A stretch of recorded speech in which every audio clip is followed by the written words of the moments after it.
Mga master, okay lang bang? Huwag niyong skip ang mga ads sa aking mga video kung okay lang mga master. Salamat sa solid na suporta po. Yon, what's up mga masters? Nandito na naman tayo sa panibagong araw, panibagong kabanata na naman ang pagsasama-samahan natin ngayon, guys.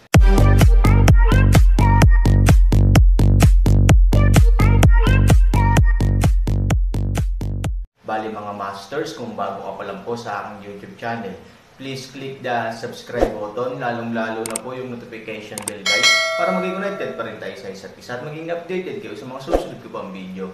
Bali mga masters, bago natin umpisahan ng kwento ay mag-shoutout po muna tayo para sa mga solid nating tagapakinig. Shoutout kay I Like Song at shoutout kay Robert Tolentino. Shoutout kay Richard Cos. Shoutout kay Roel Gatbonton. Yun na nga mga masters, no? Bali hindi na ito patagalin. In 3, 2, 1, let's go! Mga masters, 3 video po araw-araw ang i-upload natin. Ang bagong yugto ni Daryl sa Storytelling Channel sa YouTube mapapakinggan. Ang bagong kabanata, bakit ako nakakaramdam ng ganto? Para akong sinusunog. Pawis na pawis si Lynn sa mga oras na ito.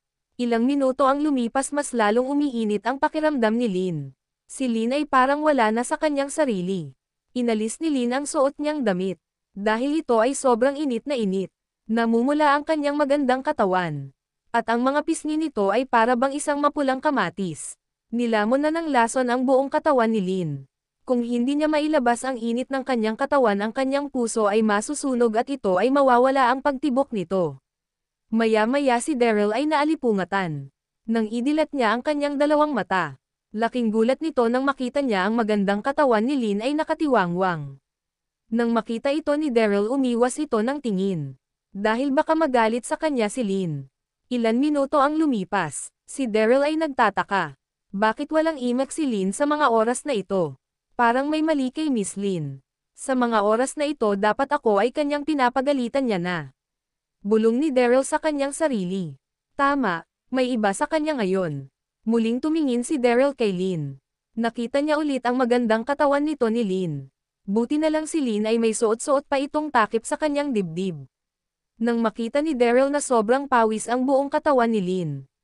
Ito ay sobrang napahanga sa tinataglay na nitong hugis. At si Daryl ay napamura sa kanyang isip.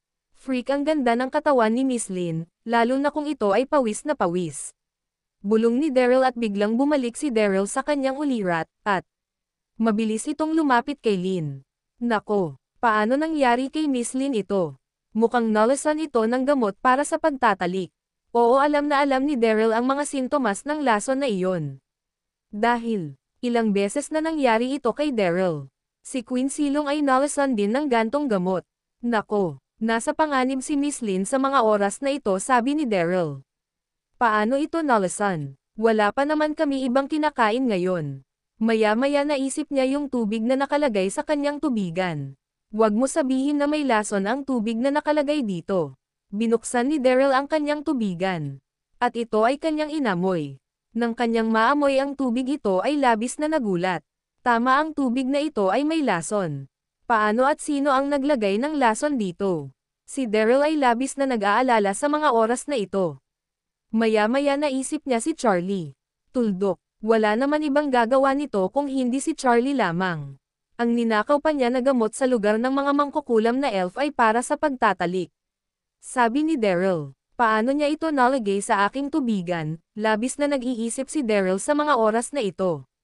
At maya-maya si Lynn sa kanyang tabi ay mabilis na kumilos, at yamakap kay Daryl. Niyakap ng mahigpit ni Lynn si Daryl at si Daryl ay nagmumura sa kanyang isip. Nako, naloko na. Ang buong katawan ni Miss Lynn ay naapektuhan na ng lason na iyon. At maya-maya, wala nang nagawa si Daryl. Nang maramdaman niya ang init ng katawan ni Lynn sa mga oras na ito ay hindi na nagawa ni Daryl na magpumiglas pa. Sa bagay, labis din hinahangaan ni Daryl ang pagkababae ni Lynn at ang katawan nito ay sobrang ganda. Maya-maya si Lynn ay hinubad na ang buong kasuotan niya mula sa taas hanggang sa baba, at si Lynn ay nagpatuloy gumawa ng isang gawain na nakakabigay init din sa katawan ni Daryl. At ang katawan nila Daryl ay nagdikit at sila ay nagtalik. Kung tutuusin, kayang-kaya ni Daryl pigilan ang lason na dumadaloy sa katawan ni Lynn sa mga oras na iyon. Ngunit nang maramdaman niya ang yakap ni Lin at ang lambot ng katawan nito, si Daryl ay bumitaw na sa pagpupumiglas, at ito ay hinayaan niya na lang mangyari. Ilang minuto ang lumipas. Nangyari na nga ang hindi dapat mangyari sa dalawa, nakuha ni Daryl ang pagkababae ni Lin sa mga oras na ito. At ang katawan ni Lin na sobrang ganda ay nakikita ni Daryl nang malapitan ng walang kahit anong takip. At nang nalabas na ni Lin ang init ng kanyang katawan, ito ay nakatulog ng husto, habang si Daryl sa mga oras na ito ay hindi makapaniwala. Nakatingin ito kay Lin at nais nitong umiyak ng walang luha, nang si Daryl ay bumalik na sa kanyang ulirat. Nako, patay na. Tapos na ako. Pagkagising nito ni Miss Lin. Sigurado akong lubos itong magagalit sa akin. Katapusan ko na ba sa lugar ng mga elf, mukhang mapapaalis na ako sa mga oras na ito. Lalo na pag nalaman pa ito ni Master Ken. Lalo na si Miss Yui. Wala akong mahaharap na mukha sa kanila. Paano ba ito? Charlie, kasalanan mo ang lahat ng ito. Sabi ni Daryl sa kanyang sarili. Maya-maya si Daryl ay sinuotan niya si Lin ng damit at kasuotan pang ibaba. At hinahantay niya magising si Lin. Ilang oras na ang lumipas ngunit hindi pa rin nagigising si Lin. Oo, masyado naapektuhan ang primordial spirit ni Lin. Sa sobrang tagal bago niya nailabas ang init nito sa kanyang katawan. Kaya lubos na napinsala ang primordial spirit nito at ito ay nasa panganib ngayon. Nang mapansin ito ni Daryl na ilang oras na ang lumipas at wala pa rin malay si Lin, ito ay nagdesisyon na gamutin si Lin. Kailangan ko na siguro gamutin si Miss Lin, nasa panganib ito ngayon, kung hahayaan ko lang na ganto siya maaari itong mamatay, hindi ko hahayaan na mangyari iyon. Dahil sa puso ni Daryl ang babaeng nasa harap niya ay kanya niyang iniingatan at ito pa ay anak ng pinuno ng mga elf na tumanggap sa kanya ng buong buo sa kanilang lugar. Kaya naisip ni Daryl na gamitin na niya ang kanyang primordial spirit upang gamutin si Lin. Sinandal ni Daryl si Lin at ito ay umupo sa likuran ni Lin ng naka-cross leg. At ang dalawang kamay nito ay nasa likod ni Lin. Habang pinapatakbo ang kanyang primordial spirit. Kung hindi niya ito gagawin ilang araw pa bago magising si Lin at ang lakas nito ay hindi agad-agad mababawi. Kaya nagpasya na si Daryl na gamitin din ang kanyang primordial spirit upang mailigtas si Lin. Maya-maya, ilang minuto ang lumipas. Maluwag ang paggising ni Lin. Nang kanyang makita at maramdaman ang kamay ni Daryl nasa kanyang likuran habang ito ay naka-cross leg. Labis itong nahiya, ang magandang mukha ni Lin ay sobrang namula. Ang vin na ito ay masyadong bastos, at ano ang ginagawa nito sa akin? Maya-maya naisip niya ang lahat. Bumalik sa kanyang alaala ang paghalik niya kay Daryl at ang mga nangyari sa kanilang dalawa. Nang maisip ito ni Lin, siya ay nagmumura sa kanyang isip.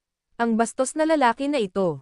Ako ay kanyang sinamantala. Ang aking pagkawalang kontrol sa sarili ay kanyang hinayaan. Maya-maya nag-react si Lin. Iniangat niya ang kanyang kamay na jade, at sinampal ng malakas si Daryl. Bang! Ang sampal ay tumama sa mukha ni Daryl. At ang lakas nito ay sobrang nagbigay ng tunog at si Daryl ay sobrang nagulat at nasaktan. Maya-maya si Daryl ay bumulong. Ano ba ang mayroon sa utak ng babaeng ito? Bakit niya ako sinampal? At sa pagbulong ni Daryl naisip niya din ang nangyari sa kanila ni Lin. At ito ay nagsalita ng mahina. Nako, naalala niya na ata ang nangyari sa amin dalawa. Tapos nabulong ni Daryl sa kanyang sarili.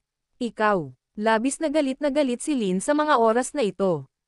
Pinagsamantalahan mo ang aking panghihina kanina. At ano ang ginagawa mo sa aking likuran? Bakit mo hawak-hawak ang aking likod?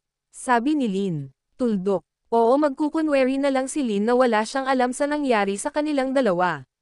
Dahil lubos itong kahihiyan para sa kanya. Nais patayin ni Lin si Daryl sa mga oras na ito. Ang kanyang pagkababae ay nakuha lang basta-basta ng isang normal na tao lang. Tuldok. At nang makita ni Daryl ang dugo sa sahig. Mula sa pagkabirhen ni Lin. Ito ay mabilis na humiga kung nasaan ang dugo. At kunwari si Daryl ay namimilipit sa sakit ng sampal ni Lin.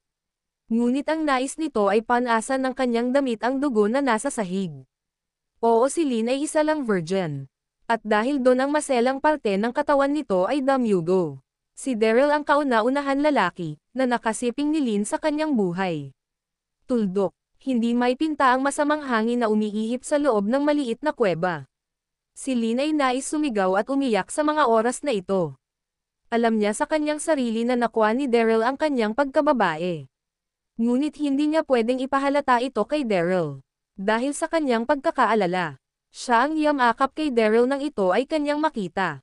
Hindi pwede itong mangyari. Nais kong burahin ang lalaki na ito sa mundong aming ginagalawan. Sabi ni Lynn sa kanyang isip. At maya-maya si Daryl ay nagsalita. Miss Lynn, mabuti naman ay maayos ka na. Kanina lang ikaw ay. Nang magsisalita na sana si Daryl at sasabihin niya ang nangyari. Ito ay pinatigil ni Lynn. Tumigil ka. Oo, okay na ako. Umalis ka sa aking harapan. At bumalik ka na sa iyong pwesto. Nais ko magpahinga, sabi ni Lynn sa malakas na tono. Nang marinig ito ni Daryl, ito ay mabilis na umalis sa tabi ni Lynn at bumalik sa kanyang pwesto. Maya-maya nag-isip si Daryl. Wala bang naaalala si Miss Lynn sa nangyari sa amin kanina? Kahit naman siya ay sobrang naapektuhan ng lason. Hindi pa rin mawawala sa kanyang isipan ang mga nangyari. Maaari bang mangyari iyon? Bulong ni Daryl sa kanyang sarili. Maya-maya si Lynn ay tumalikod kay Daryl at sinabi, lumabas ka Vin. Sa labas ka matulog. Ayoko makita ka nandito sa loob. Hindi mo alam kung bakit hawak-hawak mo ang aking likuran.